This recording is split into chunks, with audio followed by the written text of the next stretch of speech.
Joys of the world, rejoice. Oh, let's get this one in here on a real good strong talk. If you love the South, say glory. Glory. Man, that's my king. Man, I don't care what anybody else has got. Everybody can have his own thing. That's mine. I mean, I believe the earth is a southern planet. I don't give them other cats no strength.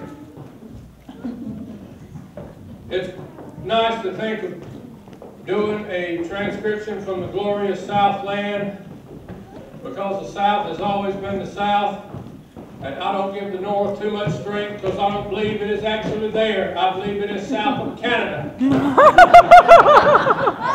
I mean, them folks got their own kicks going.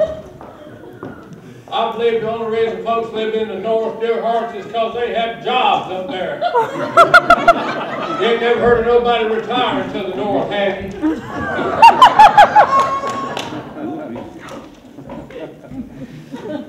There was this man who lived in Miami Beach 9 months out of the year, and he had a home in New York City also. And he didn't like to ride on airplanes because he was scared of it. Mr. Bill. And so his old buddies pushed him on this plane, and he took off, gets aloft, and it's a night flight, and he can just see, he's got a window seat, looks out and sees the flame of the engine against the wing, and he says, you know something about welding? Oh no, that flame's going to burn the wing off, and this plane's going to crash. And he just goes right to prayer and says, Lord, please help me. Just get this plane safely on the ground in New York City, and says, I'll give you half of everything I own.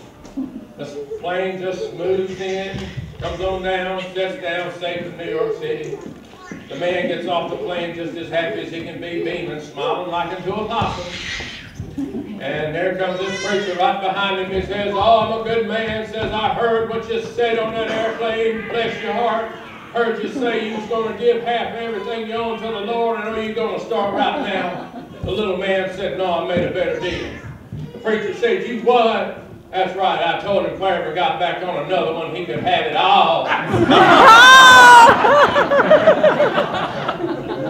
There was this preacher who preached, had an interesting way of preaching in his church. You know, he just liked to get everybody's attention. And he was talking, he goes, and alert the nodders.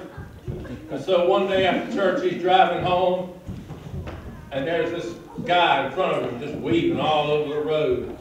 And the preacher don't want to be judgmental, so he says, this poor boy is ill. Then after a few minutes, the preacher starts to lose his patience and says, I better get out from behind this nut before he runs me off the road. So he goes to pull out, the man moves and knocks him down. He goes, rolls down the embankment, the preacher does. He gets out of his car, completely unharmed. And the man from the other car stops and goes up to the embankment and says, you okay, Mr. Preacher? Of course I'm okay, son. I've got the Lord riding with me. The other man said, you better let him ride me before you kill him.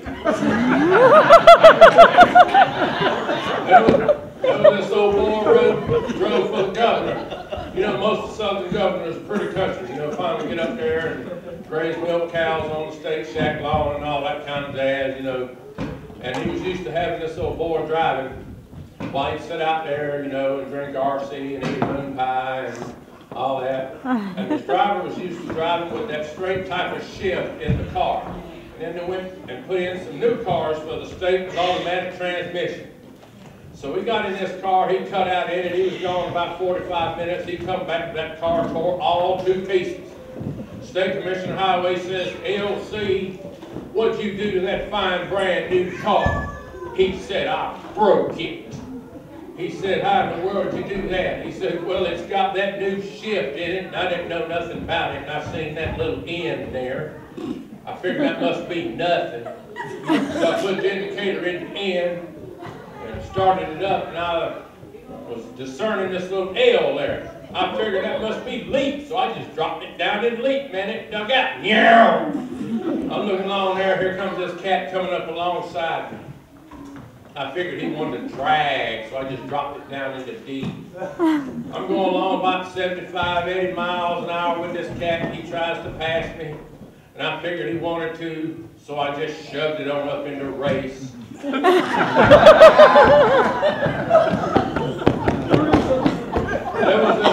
There was this man who promoted various types of shows. You name the show, he promoted it. Comedy, magic, vaudeville, and he'd come into the big city and put up a big billboard. 2 minutes, 2 weeks. The first billboard said, "Watch for it." Then in another part of the city, he put up another billboard for another 2 weeks and said, "It's coming." Then in another part of the city, for another 2 weeks, he put up a third one saying, "It'll be here." Finally, after all this build-up, he put up another sign. "Tickets on sale, Friday the 24th. So Friday the 24th comes, and it's a packed house at the theater. Everybody's, completely sold out. And he turns to his stage hand and he says, "It's about time to start the show. Why don't you go backstage and raise the curtain?" And he raises the curtain, and in the middle of the stage there's another sign saying, "It's gone."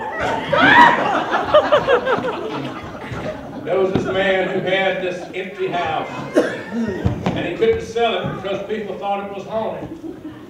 And so he asked this guy who hung around a lot, named James Henry Lewis. He said, "Would you go up there and spend the night in that old vacant house so folks won't know that it ain't haunted?" And old James Henry said, "Man, you got to put something on, because I ain't going to stay up there for nothing." The man said, "Sure, I'll put something on." He said, "I'll give you $1,000. So he said, "All right, I need a great big old cauldron of grease, 10 cases of knee-high, a bunch of catfish, and I'll do it." So he gets all this stuff and gets up there, and it gets to be about 9 o'clock. And in walks this little man about 7 inches tall. He points a finger at him and say, "You gonna be here when John gets here?" And James Henry said, "Man, you ain't nothing but a figment. That's all you are, is a figment of my imagination." He hits him with an RC bottle cap. Whack! He goes out the window. Then about 10 o'clock, in walks this little man about 3 feet tall. Orange hair, eyes flashing sparks. And he points his finger and says, "You gonna be here when John gets here." And James Henry said, "Man, you ain't got nothing neither." Throws RC bottle at him. Whack! Hits him upside the head. He goes out the window. James Henry said, "Man, I got it whooped, got it licked. Said I'm gonna make that money. I'm gonna stay here all night, eat this catfish. I'm gonna have myself a party." Then about midnight walks in this great big monster, about 9 feet tall. He takes these huge steps. Walks up to the cauldron, sticks his hand down in there, and grabs up all of James Henry's catfish and eats them down in one gulp. Picks up that cauldron of grease and just drinks it on down. Glug, glug, glug, glug, glug, glug. Takes some hot coals and wipes his mouth. It don't even burn him. He points his finger and says, "You gonna be here when John gets here."